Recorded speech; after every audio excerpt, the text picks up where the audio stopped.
আসসালামু আলাইকুম রহমতুল্লাহি ওবরকাতুহ। সম্মানিত দর্শক, আওয়ামী লীগের অসংখ্য নেতা এখন পালিয়ে ভারতে আছেন এবং তাদের একটা বিরাট অংশ কলকাতাতে আছেন। কিভাবে গেলেন, কখন গেলেন, এটা নিয়ে বহু প্রশ্ন।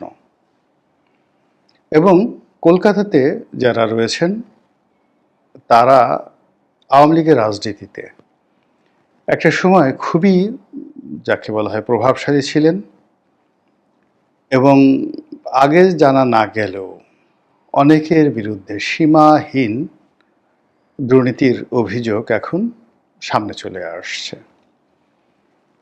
আওয়ামী লীগের যে একজন স্বরাষ্ট্রমন্ত্রী ছিলেন আসাদুজ্জামান খান কামাল, হাঁটা চলা কথাবার্তা দেখলে মনে হতো একেবারে সাক্ষাৎ ফেরেশতা। ভাজা মাছটা উল্টে খেতে জানেন না এবং তার ভাবভঙ্গি দেখলে মনে হতো যে স্বরাষ্ট্র মন্ত্রণালয়ে যা কিছু অপকর্ম সব কিছু মূলত শেখ হাসিনার নির্দেশে হয়, কিংবা যখন বেনজির ছিলেন বেনজির নির্দেশে হতো, কিংবা ডিবির যত কর্মকাণ্ড সব হারুনের নির্দেশে হতো, কিংবা মনিরের নির্দেশে হতো যখন মনির ডিবি প্রধান ছিলেন। কিন্তু এখন আমরা বুঝতে পারছি যে সব শয়তানের মূল এই আসাদুজ্জামান খান কামাল, অর্থাৎ স্বরাষ্ট্রমন্ত্রী কামাল। এখন কামাল শুধু যে এই বাহিনীটিকে কলঙ্কিত করেছেন, পাপময় করেছেন তা নয়, তিনি তার নিজের জীবন, জীবিকা, ছেলে সন্তান, পরিবার পরিজন, আত্মীয় স্বজন, বন্ধু বান্ধব সবাইকে বিপদের মধ্যে ফেলে দিয়েছেন। দুই হাতে অর্থকড়ি লোপাট করেছেন। শুধুমাত্র কাউরান বাজার থেকে তিনি প্রতিদিন 1 কোটি টাকা চাঁদা আদায় করতেন। এইরকম খবর এখন লোকমুখে চাউর। এরপর এই জমি দখল, ওই জমি দখল, কক্সবাজারে তার গুণধর পুত্র কত শত বিঘা জমি যে দখল করেছেন তার কোনো হিসেব বা নিকেশ নেই। এখন এই কামালের, সাবেক স্বরাষ্ট্রমন্ত্রী বা পুলিশ মন্ত্রী কামালের একটি ছবি ভাইরাল হয়ে পড়েছে। তিনি কলকাতাতে আছেন এবং কলকাতাতে থাকা অবস্থায় তিনি আবার দাড়ি মুবারক রেখেছেন। আল্লাহর পথে গিয়েছেন এবং দাড়ি মুবারক রেখে নামাজ পড়েন না কি করেন একমাত্র তিনি ভালো বলতে পারবেন। দাড়ি নিয়ে কথা বলাটাও আমি মনে করি যে শালীনতার পর্যায়ে পড়ে না। এই মানুষগুলো, অর্থাৎ আসাদুজ্জামান খান কামাল এবং তার মতো যারা মানুষ আওয়ামী লীগের মধ্যে যারা লুকিয়েছিলেন কিন্তু দুই হাতে অর্থ লোপাট করেছেন, তারা শেখ হাসিনাকে, শেখ পরিবারকে, বঙ্গবন্ধুকে কিভাবে ডুবিয়েছেন এবং কি পরিমাণ ডুবিয়েছেন এখন আওয়ামী লীগের যারা সাধারণ মানুষ তারা হাড়ে হাড়ে টের পাচ্ছেন। আওয়ামী লীগের লোকজন এ সকল দুর্নীতিবাজ, এ সকল দুর্নীতিবিদ, অপদার্থ, এই লোকদের প্রতি এতটা বিরক্ত, এতটা বিক্ষুব্ধ যে তারা যদি সুযোগ পেত তাহলে গণপিটুনি দেওয়ার জন্য বাইরের লোক লাগতো না। আওয়ামী লীগের লোকই তাদেরকে গণপিটুনি দিয়ে রীতিমতো পাগার পার করে দিতেন, দুনিয়া থেকে একেবারে মাটির তলে পাঠিয়ে দিতেন।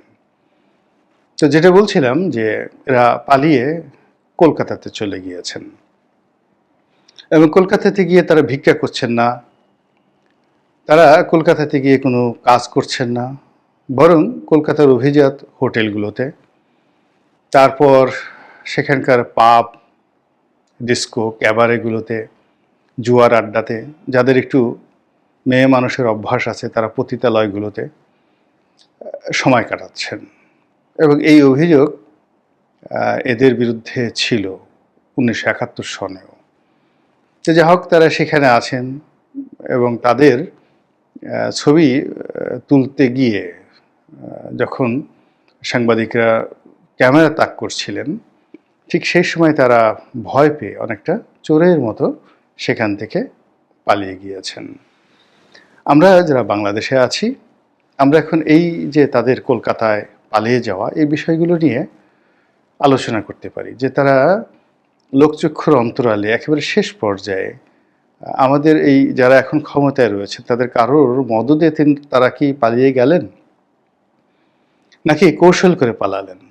তাই যদি হয়, তাহলে যারা সীমান্ত দিয়ে অবৈধ পথে পালানোর চেষ্টা করেছেন তারা তো কেউ পারেননি, বেশিরভাগ তো ধরা পড়েছেন, এবং সেখানে অনেকে খুব নির্মমভাবে হত্যাকাণ্ডের শিকার হয়েছেন। তাদের সর্বস্ব কিভাবে লুটপাট করা হয়েছে তার প্রমাণ আমরা বিচারপতি মানিকের যে করুণ পরিণতি তার থেকে দেখেছি। তো সেক্ষেত্রে বিপ্লব কোথায়, হারুন কোথায়, মেহেদি কোথায়? এরকম পুলিশের অন্তত 50 জন কুখ্যাত আওয়ামী ক্যাডার যারা মানুষের জীবনকে অতিষ্ঠ করে ফেলেছিল, তারা কি বাংলাদেশে আছে? না তারাও এই কলকাতাতে গিয়ে আছে সংঘবদ্ধভাবে। তো দ্বিতীয়ত, যারা রাজনৈতিক ব্যক্তিত্ব, ইতিমধ্যে আমরা জানতে পেরেছি শামীম ওসমান এবং তার পরিবার, শেখ পরিবারের অনেক সদস্য এবং তাদের পরিবার পরিজন অর্থাৎ স্ত্রী পুত্র কন্যা সহ অনেকেই নিরাপদ এবং নিশ্চিন্তে ভারতে গিয়েছেন, এবং ভারতে তাদেরকে থাকতে হবে, পালাতে হবে। এই জিনিসগুলো তারা সেখানে আগেই আয়োজন করে রেখেছিলেন। অনেকের বাড়ি আছে, অনেকের গাড়ি আছে, তারপর সেখানে ব্যাংক ব্যালেন্স আছে, অনেকের বিকল্প পাসপোর্ট আছে, অনেকের ভিসা আছে। আর ভিসা পাসপোর্ট ছাড়াও যেহেতু ভারত তাদের দাদার বাড়ি, অনেকের বাবার বাড়ির মতোই, শ্বশুর বাড়ির মতোই, তো ভারতে তারা সব কিছু সুন্দরভাবে তারা সেখানে সংরক্ষণ করে রেখেছে। ফলে কি হলো, এই বাংলাদেশের মানুষকে দুর্ভোগ দুর্দশায় ফেলে, নিরীহ আওয়ামী লীগ নেতাকর্মীদেরকে দুরূহ অবস্থার মধ্যে ফেলে কলকাতায় গিয়ে তাদের বৃত্ত এবং বিলাসে মত্ত হতে তাদের বিবেকে বাধে না। তারা সেখানে আরামে আছেন, আয়েশে আছেন। কাজেই এই জিনিসগুলো চলতে দেয়া যায় না। চলতে দেয়া যায় না এই কারণে যে এরা এক একটা গোখরা সাপের মতো, বিষধর গোখরা সাপ, কালনাগিনীর মতো। তাদের হাতে অর্থ আছে, বৃত্ত আছে, ক্ষমতা আছে, এবং তাদের অনেক ক্যাডার বাংলাদেশে আছে। তারা কলকাতা থেকে যদি কোনো নির্দেশ দেয়, এই ঢাকা শহরে আগুন লাগানোর মতো অসংখ্য দুর্বৃত্ত রয়েছে, এবং তাদের হাতে এত টাকা, অঢেল টাকা, এবং তারা যেটা পাচার করেছে প্রায় 12 লক্ষ কোটি টাকা। আবার বলছি, প্রায় 12 লক্ষ কোটি টাকা তারা বিশ্বের বিভিন্ন দেশে পাচার করেছে। তো 12 লক্ষ কোটি টাকা লাগবে না, মোটামুটি 200-300 কোটি টাকা যদি এই দুর্বৃত্তরা খরচ করে, তাহলে বাংলাদেশের পাটের গুদামগুলোতে আগুন লাগানো, মার্কেটগুলোতে আগুন লাগানো, বাস গাড়িতে আগুন লাগানো, পেট্রোল বোমা মেরে আগুন সন্ত্রাস তৈরি করা এদের জন্য কোনো বিষয় নয়। তো কাজেই তাদেরকে একেবারে ভোলে ভালে সাধারণ মানুষ মনে করা, তাদেরকে কোনো বিষয়ে ছাড় দেওয়া, এটি মনে করি আমাদের জন্য সবচেয়ে বড় একটা দুর্ভাগ্যের বিষয় হবে, এবং আমাদের জন্য সবচেয়ে কলঙ্কের একটি বিষয় হবে। তো কোনো অবস্থাতেই যারা বর্তমান ক্ষমতায় আছেন, তারা যদি ক্ষমতায় থাকতে চান, কিংবা যারা আগামীতে ক্ষমতায় আসতে চান, তারা যদি ক্ষমতার পথকে নিষ্কণ্ঠ করতে চান, এমনকি আওয়ামী লীগ যারা করতে চান, রাজনীতি, আওয়ামী লীগের রাজনীতি যারা করতে চান, তাদের সবাইকে এ সকল দুর্বৃত্তের বিরুদ্ধে জবান খুলতে হবে, তাদের বিরুদ্ধে ব্যবস্থা নিতে হবে, এবং তাদেরকে শাস্তির আওতায় আনতে হবে। যে কোনো মূল্যে তাদেরকে ওই দেশ থেকে বাংলাদেশে আনতে হবে এবং বিচারের মুখোমুখি করতে হবে। বাংলাদেশে একজন মান্নানকে ধরে, একরামকে ধরে, পলককে ধরে কোনো লাভ হবে না, এমনকি সালমান এফ রহমানকে ধরেও কোনো লাভ হবে না। এর কারণ হলো, সালমান এফ রহমানের হাজার হাজার কোটি টাকা বিনিয়োগ রয়েছে বাংলাদেশে, কিন্তু এই সকল লোক যারা শুধুমাত্র রাষ্ট্রটা নিয়েছে এবং খেয়েছে, এক পা রেখেছে ভারতে, এক পা রেখেছে বাংলাদেশে, এবং জীবনের শেষ ক্ষণ পর্যন্ত তারা বাংলাদেশের সর্বনাশ করেছে। কাজেই এই লোকগুলোকে ফিরিয়ে আনতে হবে যে কোনো মূল্যে, যদি এই রাষ্ট্রের অস্তিত্ব টিকিয়ে রাখতে হয়। আর সেটা যদি আমরা করতে ব্যর্থ হই, আগামী দিনে এদের দ্বারাই আমাদের স্বাধীনতা এবং সার্বভৌমত্ব লুণ্ঠিত হবে।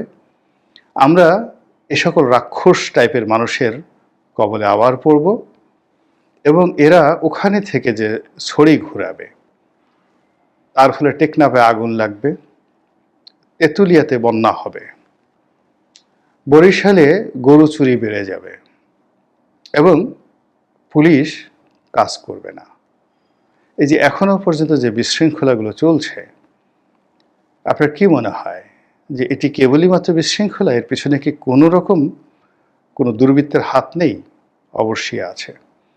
তো কাজেই যাদেররা কলকাতাতে বিত্ত বিলাসে মত্ত এবং কলকাতা থেকে ফিরে এসে বাংলাদেশে যারা বিশাল একটি সাম্রাজ্য প্রতিষ্ঠা করার স্বপ্নে বিভোর, তাদের সেই সুখ স্বপ্ন বর্তমান সরকার এবং আগামীর যারা সরকার গঠন করবেন তারা রাজনৈতিকভাবে, রাষ্ট্রীয়ভাবে মোকাবেলা করতে না পারবেন, ততদিন পর্যন্ত আমাদের এই দেশের যে রাজনীতি, অর্থনীতি একটা স্থিতিশীলতা মধ্যে আসবে না এবং আমরা বিপদ এবং বিপত্তির মধ্যে পড়তে থাকব। আল্লাহ আমাদের সবাইকে হেদায়েত দান করুন এবং হেফাজত করুন। আসসালামু আলাইকুম ওয়া রাহমাতুল্লাহি ওয়া বারাকাতুহু।